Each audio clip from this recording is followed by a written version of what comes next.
Teach you a lesson के दूसरे episode की शुरुआत जून ह्यूंग से जुड़ी घटना के पूरे इंटरनेट पर वायरल होने से होती है। उसके और उसके दोस्तों द्वारा छात्रों को परेशान करने वाले वीडियो, साथ ही हुआजिन द्वारा बुलियों को सबक सिखाने वाले दृश्य भी तेजी से सोशल मीडिया पर फैल जाते हैं। जहां आम लोग ईआरपीबी की तारीफ कर रहे होते हैं, वहीं छात्र अधिकारों के लिए काम करने वाले कुछ संगठन इस ब्यूरो को बंद करने की मांग करने लगते हैं। गैंग सुक मजाकिया अंदाज में हुआजिन को डांटता है कि वह छात्रों के सामने बुलियों की पिटाई करते समय थोड़ा संभल कर काम करे, क्योंकि अब हर कोई मोबाइल से वीडियो बना रहा है। बाद में वह मीडिया से बात करते हुए साफ कह देता है कि ईआरपीबी को बंद नहीं किया जाएगा। उसके मुताबिक स्कूलों की शिक्षा व्यवस्था बुलिंग की वजह से बुरी तरह प्रभावित हो रही है और वह वादा करता है कि देश के हर बुली को उसके कर्मों की सजा मिलेगी। दूसरी तरफ विपक्षी पार्टी के कुछ नेता इस बात पर चर्चा कर रहे होते हैं कि गैंग सुक ने अपनी ही पार्टी के सदस्य ग्वांग पिल के खिलाफ कदम उठाया है। उन्हें चिंता होने लगती है कि शिक्षा जैसे संवेदनशील मुद्दे पर काम कर रहा ईआरपीबी भविष्य में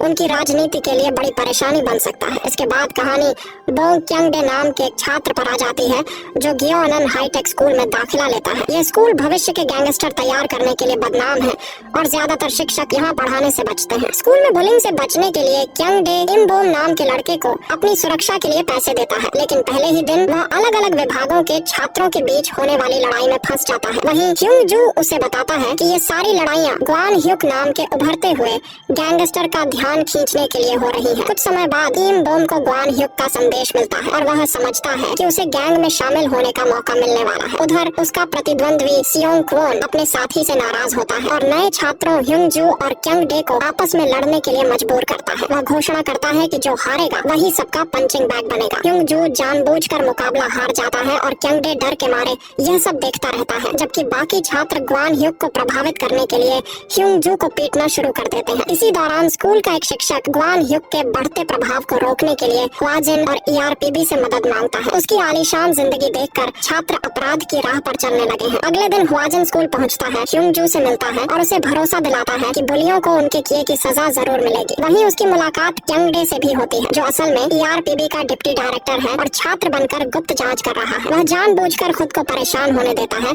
ताकि सबूत इकट्ठा कर सके। हुआजिन उसे छात्रों को उकसाकर जिम में इकट्ठा करने का निर्देश देता है। जब सभी वहां पहुंचते हैं तो हुआजिन उन्हें बैठने को कहता है, लेकिन कोई उसकी बात नहीं मानता। तब वह चुनौती देता है कि अगर कोई बाहर जाना चाहता है तो पहले उसे हरा कर दिखाए। सारे छात्र एक साथ उस पर टूट पड़ते हैं, लेकिन हुआजिन अकेले ही सबको हरा देता है। इसके बाद वह स्कूल में सख्त नियम लागू कर देता है। सुबह 6 बजे से रात 8 बजे तक पढ़ाई का शेड्यूल तय किया जाता है ताकि छात्रों का छूटा हुआ समय पूरा हो सके। जब शिक्षक पढ़ाने आता है तो छात्र बहाना बनाते हैं कि उनके पास किताबें नहीं है। हुआजिन उन छात्रों को भी सजा देता है जो समय पर नोट्स लिखकर पूरे नहीं कर पाते। बाद में वह उन्हें गैराज में ले जाकर कार रिपेयर करना सिखाता है ताकि वे कुछ व्यावहारिक कौशल भी सीख सके। लेकिन सियोंग क्वोन और इमबोम अपनी हरकतों से बाज नहीं आते। तब हुआजिन उन्हें एक ऐसी कार में बैठाकर पूरे कैंपस में तेज रफ्तार घुमाता है जिसकी एक तरफ का दरवाजा ही नहीं होता। गिरने के डर से दोनों लड़कों की हालत खराब हो जाती है और आखिरकार वे शांत हो जाते हैं। ये देखकर बाकी छात्र हुआजिन से प्रभावित होने लगते हैं। उधर गैंग सुक का राजनीतिक विरोधी हुआजिन के अतीत की जांच शुरू करता है। उसे पता चलता है कि हुआजिन पहले सेना में काम कर चुका है, लेकिन उससे जुड़ी बाकी जानकारी लगभग गायब है और राष्ट्रीय खुफिया एजेंसी उसकी फाइलों की सुरक्षा कर रही है। उस रात सियोंग क्वोन और इमबोम चुपके से स्कूल से बाहर निकलकर ग्वान सुक से मिलने की योजना बनाते हैं। तभी अचानक क्यंगडे उनके सामने आता है और उन्हें भागने के लिए जरूरी सामान देता है। दोनों उसे भी अपने साथ ले जाते हैं और एक क्लब पहुंचते हैं जहां ग्वान सुक इमबोम का इंतजार कर रहा होता है। वहां पहुंचकर इमबोम शिकायत करता है कि हुआजिन और ईआरपीबी छात्रों की जिंदगी मुश्किल बना रहे हैं और उन्हें लगातार परेशान कर रहे हैं। अगले दिन सियोंग वान और इमबोम ग्वान सुक को अपने साथ स्कूल लेकर आते हैं। ग्वान सुक मोटरसाइकिल चलाते हुए सीधे जिम के अंदर प्रवेश करता है। उसे देखकर सभी छात्र हैरान रह जाते हैं। इसके बाद उसका सामना हुआजिन से होता है और कुछ ही देर में ऐसा लगता है जैसे उसने हुआजिन को हरा दिया हो। छात्र समझते हैं कि हुआजिन अब मुकाबला नहीं कर पाएगा, लेकिन तभी वह दोबारा खड़ा हो जाता है। फिर हुआजिन खुलासा करता है कि यह पूरा घटनाक्रम उसी की बनाई हुई योजना का हिस्सा था। उसका मकसद ग्वान ह्युक को सबके सामने उदाहरण बनाना था। इसके बाद वह ग्वान ह्युक को बार बार माथे पर उंगली से मारते हुए उसकी पिटाई करता है और आखिरकार उसे बेहोश कर देता है। उधर एक स्थानीय न्यूज चैनल पर गैंग सुक और उसका राजनीतिक विरोधी आमने सामने बहस कर रहे होते हैं। विरोधी नेता आरोप लगाता है कि ईआरपीबी छात्रों पर सैन्य तरीके अपना रहा है और इसी वजह से हुआजिन जैसे पूर्व सैनिक को